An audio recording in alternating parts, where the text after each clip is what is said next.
Cyril, what a beauty! Hawthorne. I don't believe it! I see it, but I don't believe it! Claws with a capital C! How did he do it? Leonberry, you star! Oh my goodness! Is this one to remember?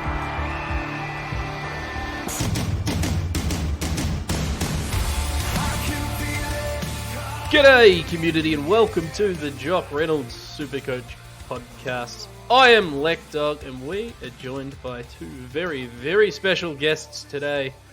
The first is a very sick boy, Patch. How are you?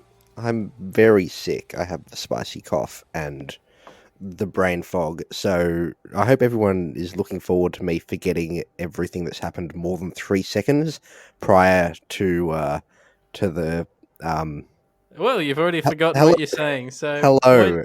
point proven. Hello.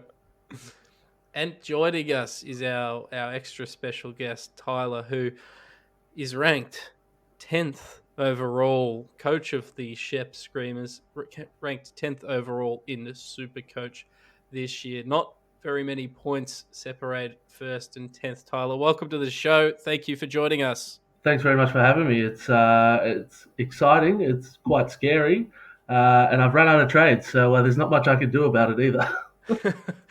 We're gonna deep dive into your team very soon, but first, this episode was made possible by our friends at Manscaped. Crotch discomfort hurting your game? Fear no more. The kings of crotch comfort, Manscaped, have spent 2 years designing the most comfortable boxer briefs out there.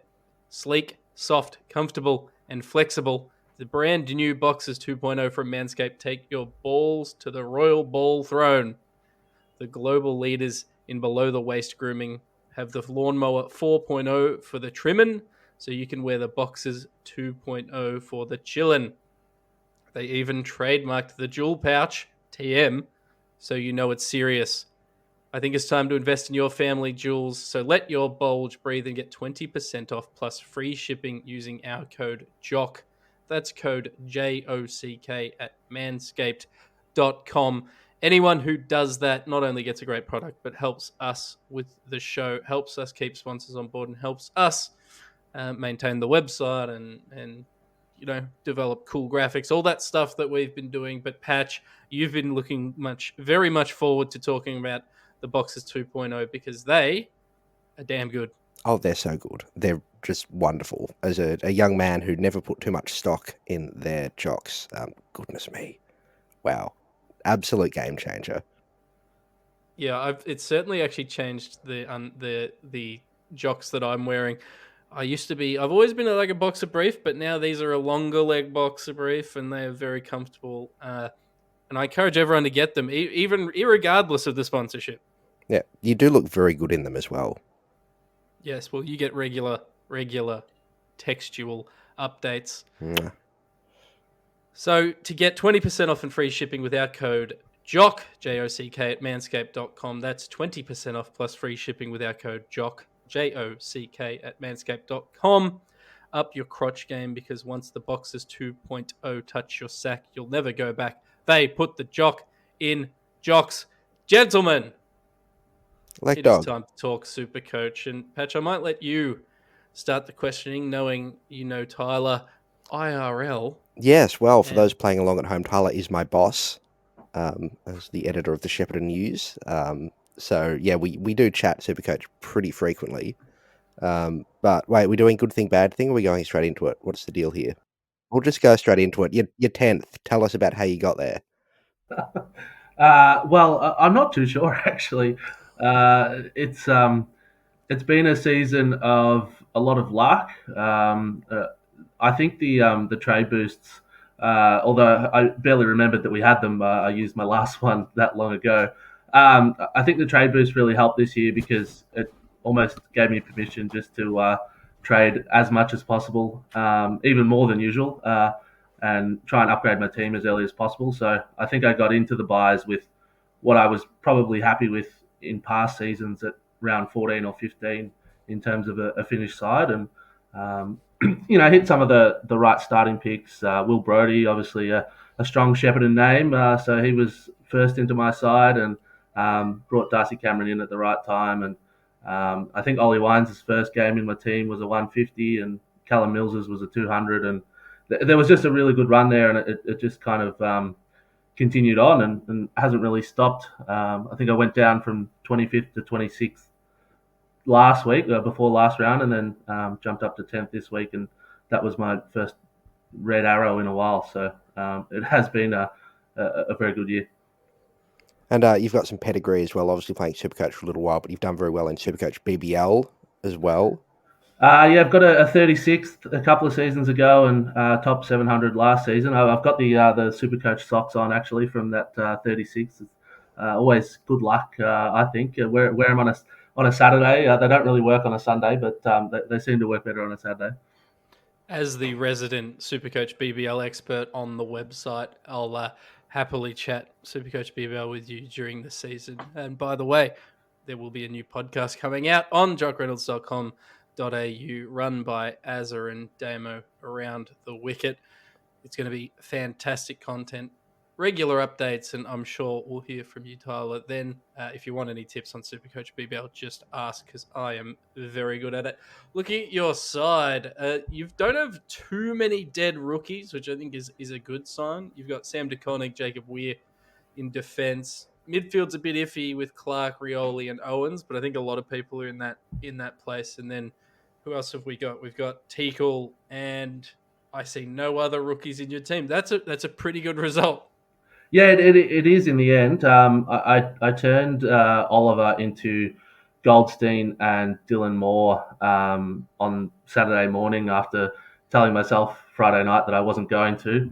And that's sort of, as well as losing my last two trades, it's given me some good cover. So effectively, Goldstein and Luke Jackson, as well as Sam DeConing, are really my sort of three main cover. And with a bit of mid-forward swings, I can use sort of Goldstein to cover a midfielder or that sort of stuff. And obviously Luke Jackson produced a 90-odd on the weekend, which was good as well.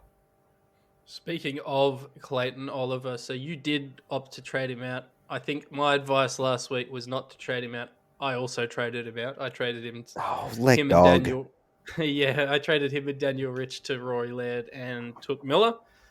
Because I wanted that sugar hit of a good ranking for this round, which I did get. Probably won't last. Tyler, how did you weigh that one up, knowing it was your last two trades and knowing that Oliver's a reasonable chance to come back in this round? I figured, that it's very rare that you're anywhere near the top at this end of the season, and there was not much to be gained from finishing, 11th to 1100th. So I thought I'd have a crack at it. And I think it was on the main pod last week that it might have been Patch. I thought it was Damo, but Patch is claiming it that he brought up Dylan Moore as a good trade in. And I thought West Coast and then North, that sounds good to me.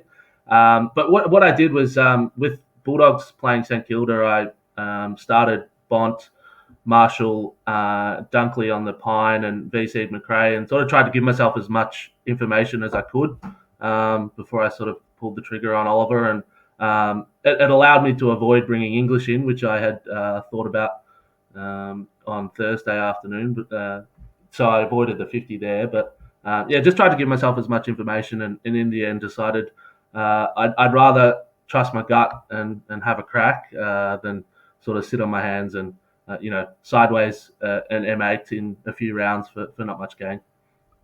Did you put much stock in the, those last two trades? I know we spoke about it a lot in the office about whether or not you were actually going to use them or not, and I said you probably shouldn't, and then you did it, which, you're ranked 10th and I'm ranked 11,000th or something. But did you, what's your advice to people in the situation where you were in with, two trades left or three trades left?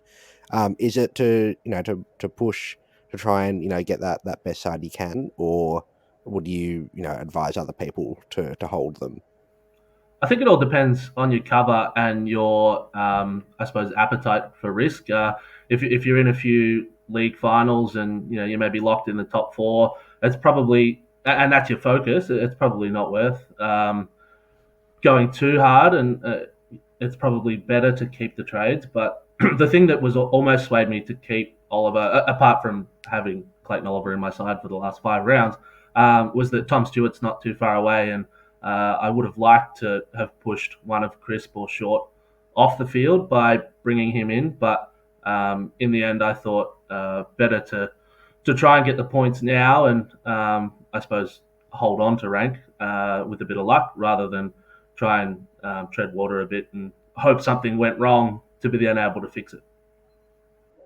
I was just going to say, I think we spoke about it last week on the podcast and said the only way I'd be sort of moving a Clayton Oliver or making a big move like that is if you were sort of towards the top of the table or desperate to get into a league final. So I support it. I don't fit into either of those categories, and I made the same trade, but I certainly support it. And it helps that Jaden Short turned up and made us not look so stupid. Very exciting. How have you felt about guys like, obviously you don't have a Paddy Cripps in your side, but guys like Crisp and Short and even Ollie Wines has been a little bit down of late. How do you feel about those guys, and have you been tempted to move any of them on? Yeah, I have been. Short was probably the one I nearly pulled the trigger on. Wines, I sort of expect. I probably expected him to be a 105 kind of guy with a few spikes rather than the other way around. In the end, something I tried to do through most of this season was limit the luxury trades. I suppose the first luxury trades I made would have been in round 14, I think. So trying to get as many rookies out of my side as possible, and obviously off the field the first time, probably took precedence over sidewaysing some of these guys. And yeah, like you said, I don't have Cripps, and I haven't owned him all year. I haven't owned Witts all year, which wasn't looking great early and is now starting to look a little bit better. And same with Stewart.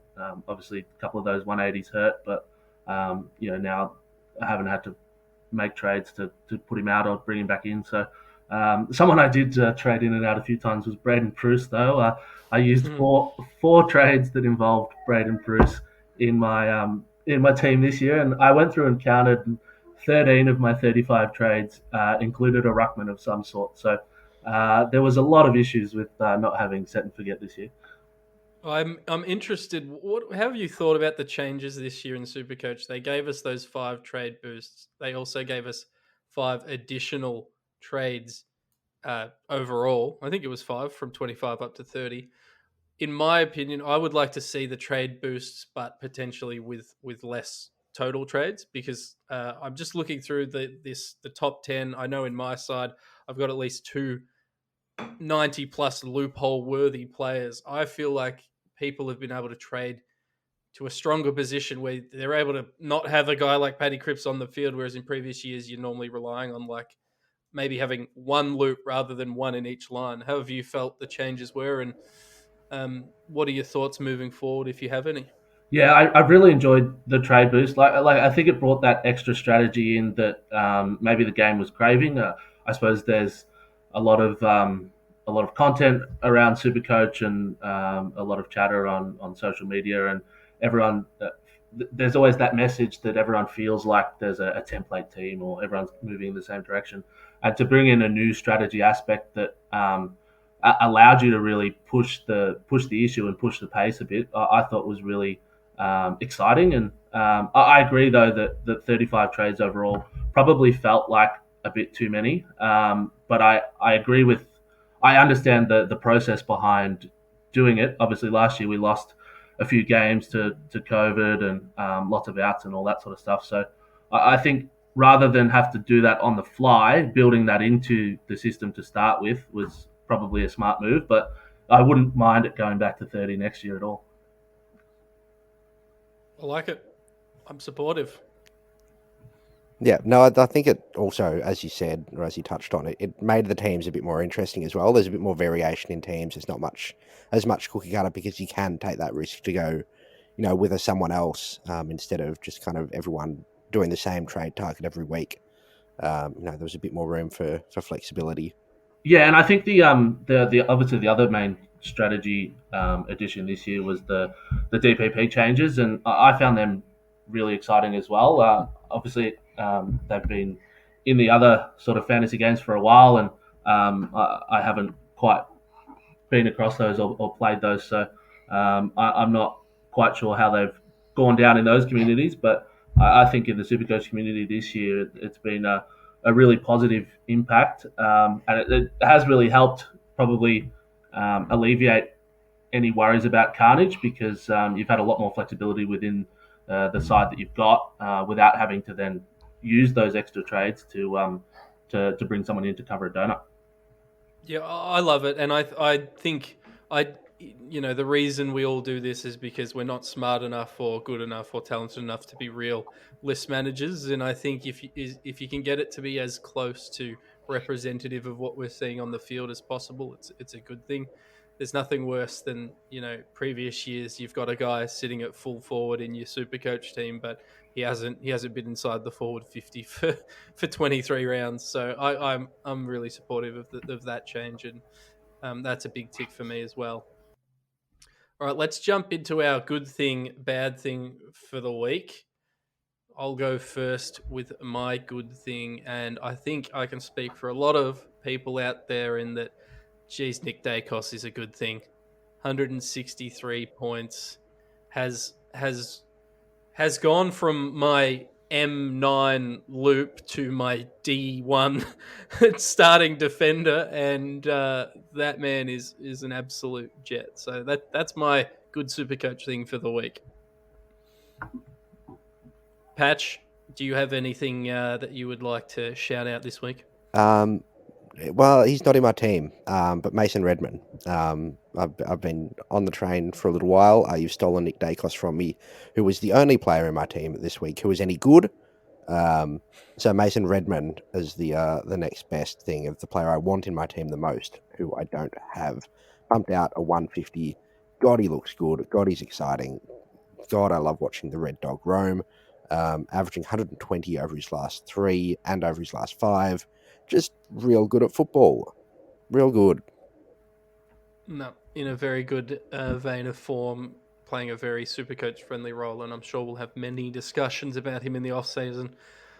Tyler, other than moving to 10th overall, because I feel like that's a cheap out, what's your favorite? What's your good Supercoach thing of the week? I think it has to be Rory Laird as captain. Probably Control C, Control V over the last few weeks. I took a risk and traded Andrew Brayshaw to him in round 14, or when Brayshaw had his bye, and I did the numbers today, and Rory Laird is still about 220 points ahead of what Brayshaw would have scored from the side, and that's not including as a captain. So yeah, it has to be Rory Laird for me. That was about the time I traded Brayshaw into my team. Me too. Well, He was very cheap back then. Well, he was cheapish. He's still going well. He's had a couple of 130s, but also a couple of 80s. And a couple of 90s and 80s and other very average scores, including some as captain. Anyway. His 96, by the way, from the weekend is a miracle, given he was on about 1 point at quarter time or whatever it was. It was worrying signs there. I was watching from the Essendon game going, I wouldn't mind some points here, Bray. And also, I'm cheating. I'm saying another thing. Shout out once again to Connor Rosie. Keep on keeping on, you beautiful son of a gun. Jeez, I've turned around on you. I was the Kane Corns to Connor Rosie, as in Kane Corns is to Sam Walsh, and like him, I've done a complete 180. All right, Supercoach, our bad thing of the week. I think it's Jared Witts for me, gentlemen, because I think Fantasy Freako did a tweet earlier in the week, and it was like, prior to me trading in Jared Witts, averaged 120. Since I traded him, averaging 85 or whatever the number was. Exactly the same situation. I think I've had 2 scores of 100 plus out of him and 3 scores between 63 and 78. So I've been thoroughly disappointed in a guy that I traded into my team, and at the time didn't really want to, because he was $400,000 more expensive than what I could have had him at. So it just keeps on giving that one. Yep, he's he's done the wonderful thing where he's turned into the ruckman I thought he would be all year, but only after I traded him in and caved to the relentless pressure of the internet. So well done, everyone. Well done to everyone involved. My bad thing is going to be the guy that was next to him, Tim English. Todd Goldstein. Oh, No, God, I wish I had Todd Goldstein. Good Lord. No, Tim English scored 51 and took like one mark and did stuff all for the Dogs on whenever they played Friday night. I don't know anymore. Time is meaningless. So 78, 51, and then Luke Jackson, 94 on the bench.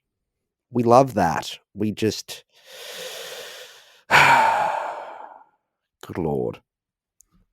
Tyler, did you have a bad thing this weekend in the Supercoach world?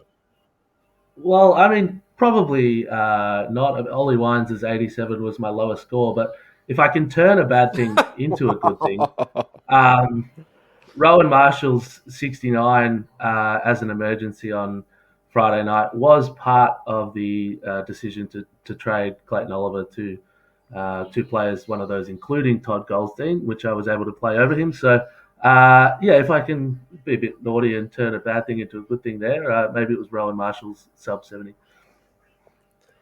No, we do that. We're a big fan of that. I've done the old turn a positive thing into a negative thing many times this year because my team is just trash. But on Rowan Marshall, everyone will be bringing him in this week because, oh boy, Paddy Ryder is out probably for the year. Hopefully not for the last time in his career. You'd love to see him come back next year, but goodness knows. Anyway, Marshall averages like 115 without Ryder in the side and will be without Ryder in the side for the rest of the year. So is there a reason not to? Maybe if you don't have any trades. yeah. Not having trades will make it difficult, but at $460,600, break even of 107. He is now forward ruck eligible. He got that added in, I think it was last week or maybe the week before. And as you said, Patch dominates when he is the main man down at St Kilda, which it looks like he will be. And my plan was to make no trades this week, and now I have to find a way to get him into my team. And it might even be sacrificing one of these middling guys like a Paddy Cripps to do so, because I think he's pretty close to a must trade in this week if you have the trades to use.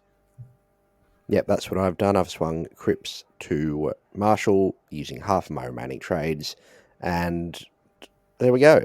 It's just going to happen. I don't even care anymore. Is Pitney far away? Do we think his return I think he's a reasonable chance to play this week. Will that give Cripps a bit more of a boost that he won't have to play second or third ruck? Well, you would hope so. They will definitely play both ruckmen if Pitto is fit. He was pretty solid in the VFL, apparently, and ticked the boxes they wanted him to. Does it help Cripps' Supercoach score? I mean, he probably scores a 105 instead of an 85, which is certainly acceptable. But there is a lot of ifs in that sentence, whereas Rowan Marshall without Ryder equals good is pretty straightforward. Another guy we should probably mention who it sounds like, even though he hasn't played in 14 weeks, they're going to be looking at him this week, is Brody Grundy for Collingwood. $544,500, break even 136, 80k cheaper than the start of the season. Didn't set the world on fire at the start of the season, averaging 104 for the year, but he's coming back in, and it's probably not as interesting in terms of a trade target. But what do we think, gentlemen, this does to Darcy Cameron owners? Patch. Well, they were saying, I saw somewhere during my COVID fever dreams that he was training with the forwards and had been training with the forwards for a few weeks. So do they...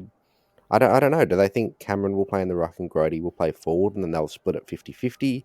Do they just decide Mason Cox is the number one ruck and play both Darcy Cameron and Brody Grundy at full forward? I don't know. And I'm very confused and very concerned by the development. You know, I would be if I was a Cameron owner.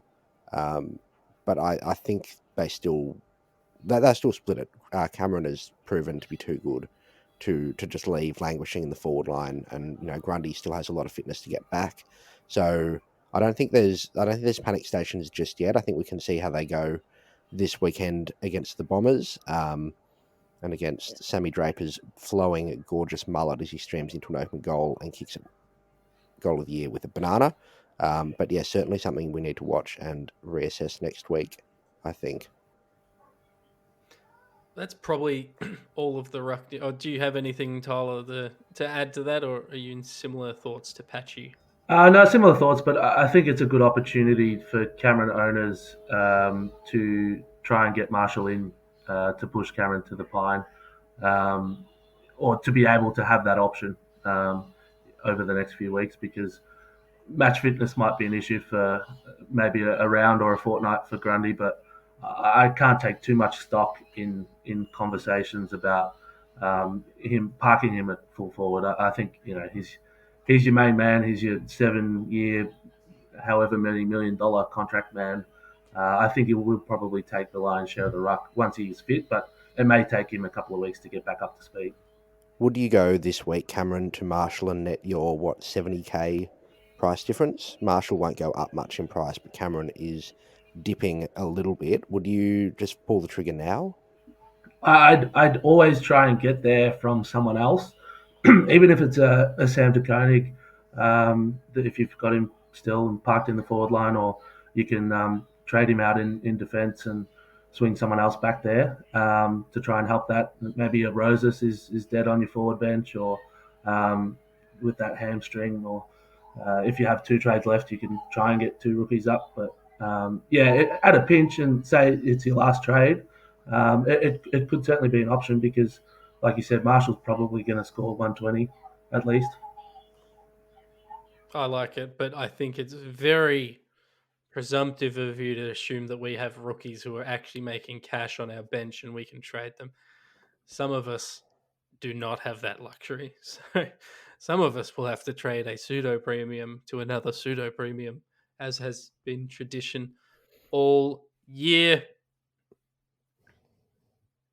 Patch, you're putting your hand up in the air. Yes, I don't know if I want to talk. Yeah, I don't know if I want to, or if I should talk, though, because I've just gone into the player section, and there's one way you could make a bit of cash if you're convinced you want to get rid of a Paddy Cripps and then you want to upgrade a Sam de Koning. If you've got no cash, you could make the cash by, you're gonna hate this Lekdog. Ryan Beast Mode Matheson scored 122 on the weekend after his first game back. Is in 165 teams. Yeah, and I made every single one of those teams. I'll tell you that right goddamn now. That man, the beast. The barometer. God, he's so damn good. How he hasn't been getting... He's just as likely to get dropped next week, despite coming in and scoring 122, by the way. But Fags did say in his press conference something along the lines of, he was really good and hard at the contest, and maybe we probably should have looked at him a bit earlier. Meanwhile, he's been averaging 45 disposals in the VFL. But no, he was very good. He's certainly playing for another contract / to up his salary. I think he's a free agent. Would I be trading him into my team? It feels very unlikely, Patch, that I'll be locking that in. But Tyler, if you dare me, I'll do it. I'd probably rather trade him in than Levi Casbolt, put it that way. Although, can this technically be workplace bullying? Did I see Chol go down with an injury on the weekend? Was that maybe it is time for Levi? Went down a couple of times as well. It wasn't a great day for the Gold Coast Suns. I was cheering hard from Levi in the at the Gold Coast end of the ground. I like it, Patch. It's bold as hell. Do not do it if you're listening at home. Do not try this at home. Absolutely not. This is we are trained professionals. Seasoned professionals. But yeah, Tyler, you've mentioned Dylan Moore as well a bit earlier, and he's 513k as another potential switch across from like a Cripps or a Boak or whoever you've got who you're not happy with. Josh Dunkley. Oh, God. Will Brody, I'm not happy with at the moment as well. In fact, I'm not happy with anyone. The forward line outside of Marcus Bontempelli and Tom Liberatore has gone to shit again. So it was very scary there when Parker, Heaney, Brody, Mills, whoever else I had in my team for that side, were all about 60 at three-quarter time and not moving very far. But I agree that Dylan Moore is a solid selection. Patch, you've been talking about him all year. I love it. Tom Hawkins and Jeremy Cameron both bounced back. They're both relatively cheap. Hawkins at 463k, probably not a trade target for mine, but if you were in a pinch and desperate to take a swing, Hawkins is. I think he's always got. You're probably not going to start him on field, but as a loop option, he's got Port Adelaide this week, which I think his highest score ever was against Port Adelaide, 204 points, something like that. And he's got a reasonable run home: Bulldogs, St Kilda, Gold Coast, West Coast. But we spoke about him last week, so we don't need to spend any more time on him because every 3 months a forward option is torn to shreds by crocodiles in far north Queensland, etc., etc. I think the forward line, to be honest, guys, I think it's Rowan Marshall or bust this week unless you got a lot of cash. There's no one super duper exciting me. I know Paddy Lipinski turned up again. I know Harry Immelberg's playing really well, but he's probably out of the price range of anyone looking to jump on anyone. Isaac Heaney, though, if you don't have him, Tyler, like me, and you're going to lose a bet based on Isaac Heaney that you made preseason, scored 104 on the weekend, 452k. He's very cheap in a lot of teams, though. Is he worth jumping on? I jumped on it about a month ago for a pair of 50s and then was considering jumping back off, but obviously didn't have the trades to do that. And I've been pleasantly surprised by back-to-back tons.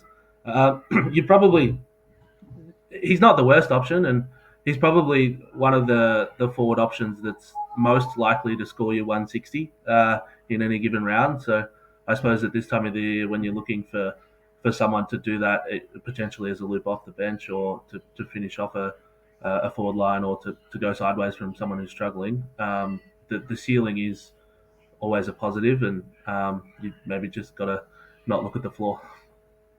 Yeah, I don't know if it's a coincidence, but Tom Papley's had a good couple of weeks to go with Isaac Heaney. So has Errol Gould, and Heaney's the safest option of those guys, safest in quotation marks, but none of them particularly excite me. Patch Kitty Coleman though continues to produce Supercoach points for us. Another 119 to back up his 118 on the weekend. Daniel Rich potentially coming back, Dane Zorko potentially coming back, but I don't actually think that impacts his scoring. No, I don't think it. I think it maybe sees a bit of a dip, but I don't think there's too much of a change there. They'll be trying to get the ball in his hands. As he's obviously that successor to Rich, and they're very keen to keep him in there as well. Someone that's a bit cheaper, who is also affected by Paddy Ryder going down. Josh Battle played the number 2 ruck role, and they don't have anyone else who can do it at this stage, so he might get a boost at 390k defense forward. But Coleman is the one you'd be looking at in that price range if you can get up there a little bit higher. He's certainly the one I'd be looking at. Well, Battle is a forward defense, so let's swing into defense. And can we just talk about, I know we already spoke about him, but Nick Dacos, what the bloody hell is going on? And this is going to be the same question we asked last year in Sam Walsh's second year. Is this guy going to be a starting primo next year, Tyler? He might well just be. He might just well be. One of those two. I traded him out at the start of the buys, I think, or before the buys, to Jack Sinclair. So I haven't been too upset, but I've been quietly frustrated that he continues to average about 130 over his last 5 rounds or whatever ridiculous figure it is. But he just looks so good doing it. Like one of those goals through the middle where he got the handball over from Pendlebury and just streamed into the 50 and slotted it. It just looks like he was the one playing his 350th game. And I think you just got to bring him in for the looks factor. Yeah, he looks like he should be scoring Supercoach points, and that is translating to Supercoach points. It's funny how that works, isn't it? But what a beast. And 405 points he has scored in his last 3 games, which is, my brain can't actually comprehend that maths. No. Patch, is there anyone that's exciting you in defence that's worth talking about at this late stage in the season? Mason Redmond, as I said off the top, but he's getting a bit expensive now, so it makes it a bit harder to bring him in. Just very quickly before we duck there, Noah Cumberland is on the bubble this week. Scored 101 on the weekend, 62 in his first game. He's the player from Richmond you'd be looking to bring in there. But in terms of defenders, just had to say that before I got away from the forward tab on Supercoach because my brain fog would not let me come back on that front. Nick Vlaston, 141 on the weekend. If you're looking for a streaming option, 530k, probably a bit much to pay, but if you want to get rid of short, he's had in his last 5, 96, 120, 130, 82, 141. And that 82 was against West Coast, where he probably didn't see a huge amount of the ball. He's a real option, especially if you're after a pod. He's in just the 5.4% of teams, and he's someone I do quite like. I'll tell you who I like, and I think that's a reasonable shout, Patchy. I say this every year, and I like Braden Maynard. I know he's not exciting, and I know he probably disappointed people in the middle of the year. He had a patch where he wasn't scoring much, but for his last 5, 94, 123, 106, 93, and 109, and he's still sub 500k at 495k. He's in no teams, 1% of teams, which excites me to no end.